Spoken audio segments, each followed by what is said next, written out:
जय हिंद साथियों। चलिए आज हम लोग देखते हैं एनपीएस ट्रस्ट साइट के माध्यम से किस तरीके से हम लोग अपना पेंशन फंड कैलकुलेट कर सकते हैं। रिटायरमेंट के समय में टोटल कितनी राशि मिलेगी, पेंशन कितना हमें मिलेगा, ये सब हम लोग मोबाइल के माध्यम से खुद करके देख सकते हैं। तो पेंशन फंड मैनेजर चेंज करने के पहले आप इस कैलकुलेटर का यूज कर लीजिए। कैलकुलेट करके देख लीजिए कि 1% का यदि रिटर्न में डिफरेंस आता है फंड मैनेजर चेंज करने से, तो आपको कितने अमाउंट का फायदा होने वाला है, कितनी राशि आपको ज्यादा मिलने वाली है। और ये जो साइट है ये सरकारी साइट है, इसलिए इस पे आप पूरी तरीके से विश्वास कर सकते हैं। चलिए देखते हैं। करना क्या है, आपको अपने मोबाइल में गूगल में टाइप करना है एनपीएस ट्रस्ट। जैसे ही टाइप करेंगे ये लोगो आपको दिखेगा और ये साइट आपके सामने आ जाएगी npstrust.org.in। इसको आप क्लिक कर देंगे। जैसे ही क्लिक करेंगे ये पेज आपके सामने ओपन हो जाएगा। इस पेज में दिया हुआ है थर्ड नंबर पे पेंशन कैलकुलेटर, सेकंड नंबर पे रिटर्न्स एंड चार्ट्स दिया हुआ है, मतलब किस फंड मैनेजर ने कितना रिटर्न दिया है उसके बारे में जानकारी है। तो इसके बारे में हम लोग नेक्स्ट वीडियो में बात करेंगे। अभी हम लोग बात करते हैं पेंशन कैलकुलेटर के बारे में। तो चलिए, पेंशन कैलकुलेटर को मैंने क्लिक किया। जैसे ही क्लिक करेंगे इस तरीके का पेज ओपन होगा। यहाँ से सबसे पहला सेलेक्ट करना है सेलेक्ट सेक्टर। मैं गवर्नमेंट सेक्टर से हूँ, मैंने ये सेलेक्ट कर लिया। सेलेक्ट स्कीम, स्टेट गवर्नमेंट हम सेलेक्ट कर लेते हैं। इसमें कितना इंटरेस्ट रिटर्न आ रहा है अभी ये बाय डिफॉल्ट सेलेक्ट हो जाएगा। अब आपको यहाँ डेट ऑफ बर्थ सेलेक्ट करना है। डेट ऑफ बर्थ ये मैंने सेलेक्ट कर लिया। ये मैंने सेलेक्ट कर लिया 44 ईयर्स। अब नेक्स्ट ऑप्शन है माई एग्जिस्टिंग एनपीएस टीयर 1 कॉर्पस, मतलब अभी तक मेरे एनपीएस अकाउंट में टोटल पैसा कितना जमा हो चुका है, जिसमें मेरा और शासकीय अंशदान जो 14% है वो दोनों मिला के, तो ये लगभग 20 लाख के आसपास हो चुका है। ये मैंने कर दिया 20 लाख। अब 20 लाख के बाद I would like to contribute. अब पर मंथ आप कितना एनपीएस में डिपॉजिट कर रहे हैं, आपका अपना और शासकीय अंशदान 14% मिला के, तो मेरा हो रहा है लगभग 20,000 रुपए। ये मैंने कर दिया 20,000। ये इसी के आधार पर आपका कैलकुलेट होगा। आप कब तक जमा करेंगे एनपीएस में, तो 62 पर ईयर तक रिटायरमेंट का समय है 62। और जो पैसा जमा होगा उसे आप निकालेंगे कब, तो मैं 62 में ही निकाल लूंगा। यदि आप और समय तक रखना चाहते हैं तो उसको रख सकते हैं। 62 एनुअल इंक्रीज इन कंट्रीब्यूशन, हर साल लगभग कितनी परसेंट सैलरी कितनी बढ़ेगी आपकी, कितने परसेंट, तो एनुअल इंक्रीमेंट और डीए को मिला के मैं मान लेता हूं कि 5-6% तो बढ़ ही जाना है कम से कम। तो 5, इसको चलिए 6 कर देते हैं, ये 6% हो गया। यहाँ अब है I would like to purchase annuity ratio, जो राशि हमको लास्ट में रिटायरमेंट के टाइम में मिलती है एनपीएस में, उसमें से 40% का एन्युटी रेशियो होता है और 60% जो होता है एक मुश्त हमारे खाते में आता है। और ये जो 40% है इसी के आधार पर हमको पेंशन मिलती है। 40% राशि से ही पेंशन बन के मिलती है हमको। तो ये 40% ही रखना चाहते हैं हम, 60% हम अपने अकाउंट में ले लेंगे। एन्युटी का रेट क्या रहेगा, कितने परसेंटेज का है, तो ये बाय डिफॉल्ट 6.75% आ रहा है, इसको हमें कुछ नहीं करना है। अब आपको क्या करना है, सीधे कैलकुलेट कर देना है। अभी ध्यान रखिएगा रिटर्न वाला ऑप्शन नहीं आया है, वो कैलकुलेट करने के बाद आएगा। ये मैंने कैलकुलेट कर दिया। अब कैलकुलेट करने के बाद फिर से मैं वापस आ रहा हूँ और यहाँ देख रहा हूँ, यहाँ पर दिया हुआ है expectation of return on investment 9.18। 9.18 का रिटर्न मिल रहा है मुझे, किसमें, स्टेट गवर्नमेंट वाले में। चलिए आगे देखते हैं। ये आ गया आपका कैलकुलेशन। आपका टोटल जो अमाउंट डिपॉजिट होगा वो लगभग 90 लाख जमा होगा। उस पे आपको रिटर्न फायदा कितना मिलेगा, तो वो मिलेगा 1,50,00,000 रुपए। और टोटल जो राशि मिलेगी आपको रिटायरमेंट के समय में वो मिलेगी 2,41,00,000 लगभग, इतनी राशि मिलेगी।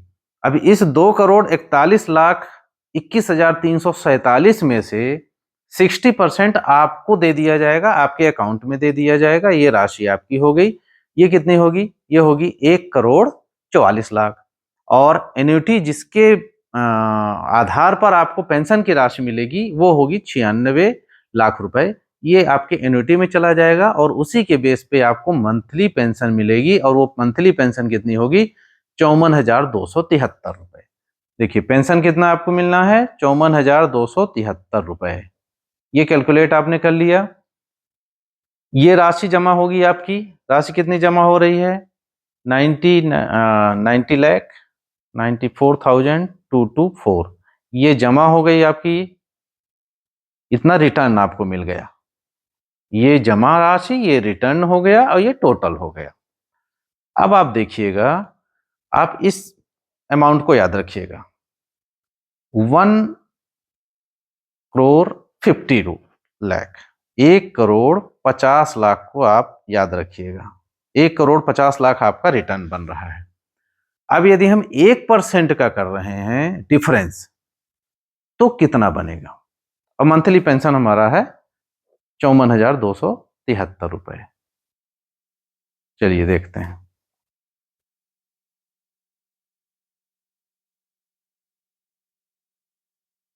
ये यहां पर हम चल रहे हैं और यहां पर ऑप्शन है my expectation of return on investment. तो 9.18 की जगह मैं कर देता हूं 10.18। अब फिर से कैलकुलेट कर देता हूं। अब आप देखिए, जो जमा राशि थी वो वही है, 90,94,224 ही है जमा राशि। लेकिन ये जो रिटर्न वाला है ऑप्शन, ये ऑरेंज से दिख रहा है, ये कितना हो गया? 1,79,00,000 हो गया। 1,79,00,000 हो गया। सिर्फ 1% के अंतर से कितना हो गया? 1,79,00,000 हो गया। और पहले कितना था? 1,50,00,000। लगभग कितने का अंतर आया इसमें? 29 लाख। लगभग 30 लाख हम मान लें। 30 लाख का अंतर आ गया। सिर्फ 1% के अंतर से 30 लाख का अंतर आ जाता है रिटायरमेंट के टाइम पे। और यदि आप फंड मैनेजर चेंज करते हैं तो मिनिमम 1% का अंतर तो आएगा ही आएगा। 2% का भी हो सकता है, 3% का भी हो सकता है। अब यदि 2% का अंतर आता है तब देख लीजिए। उसके लिए आपको क्या करना होगा? यहां पर आपको 10.18 है तो इसको कर देना है आपको 11.18। ये कर दीजिए आप 11.18 और फिर से कैलकुलेट पे आप क्लिक कर दीजिए। अब देख लीजिए यहां क्या आ गया? ये अमाउंट वही रह गया। अब आ गया आपका 2,13,00,000। पहले कितना था?